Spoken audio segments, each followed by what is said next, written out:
सपा सांसद रामजीलाल सुमन द्वारा राणा सांगा पर की गई विवादित टिप्पणी के मुद्दे पर शुक्रवार को राज्यसभा में भारी हंगामा हुआ, जिसके बाद सदन की कार्यवाही दोपहर 12 बजे तक के लिए स्थगित कर दी गई।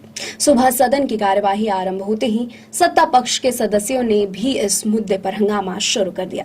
सभापति जगदीप धनखड़ ने कहा कि राणा सांगा राष्ट्रभक्ति के प्रतीक है और उनके बारे में की गई अमर्यादित टिप्पणी स्वीकार नहीं की जा सकती है।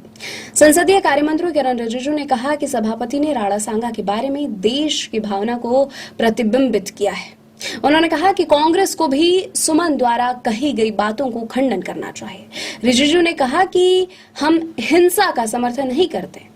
विपक्ष के नेता मल्लिकार्जुन खड़गे ने कहा कि सभापति धनखड़ की ओर से राणा सांगा के बारे में जो बातें कही गई हैं वह उससे पूरी तरह सहमत है। उन्होंने कहा कि लेकिन यह कतई उचित नहीं है कि उनके आवास पर हमले किए जाएं और बुलडोजर चलाया जाए। खड़गे ने यह भी कहा कि सुमन की सुरक्षा सुनिश्चित की जानी चाहिए। भारतीय जनता पार्टी के राधा मोहन दास अग्रवाल ने कहा कि सुमन ने अपनी टिप्पणी वापस नहीं ली है, बल्कि यह कहा है कि वह मरते दम तक अपनी बात पर अडिग रहेंगे। उन्होंने आरोप लगाया कि नेता प्रतिपक्ष ने सुमन के दलित होने का मुद्दा उठाकर राणा सांगा का भी अपमान किया है।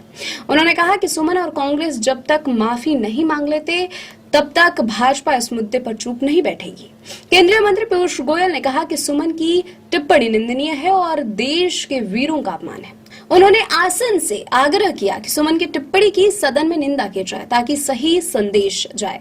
इसके बाद सभापति ने सुमन को बोलने का अवसर दिया। सपा सदस्य सुमन ने अभी बोलने आरंभ भी नहीं किया था कि सत्ता पक्ष के सदस्यों ने हंगामा और तेज कर दिया। हंगामा बढ़ता देख सभापति ने करीब 11:29 पर सदन की कार्यवाही दोपहर 12 बजे तक के लिए स्थगित कर दी है। गौरतलब है कि 21 मार्च को राज्यसभा में गृह मंत्रालय के कामकाज की समीक्षा पर बहस में हिस्सा लेते हुए रामजीलाल सुमन ने राणा सांगा पर विवादित टिप्पणी की थी। इसके विरोध में करड़ी सेना के कार्यकर्ताओं ने बुधवार को सांसद सुमन के आगरा स्थित आवास पर तोड़फोड़ की थी।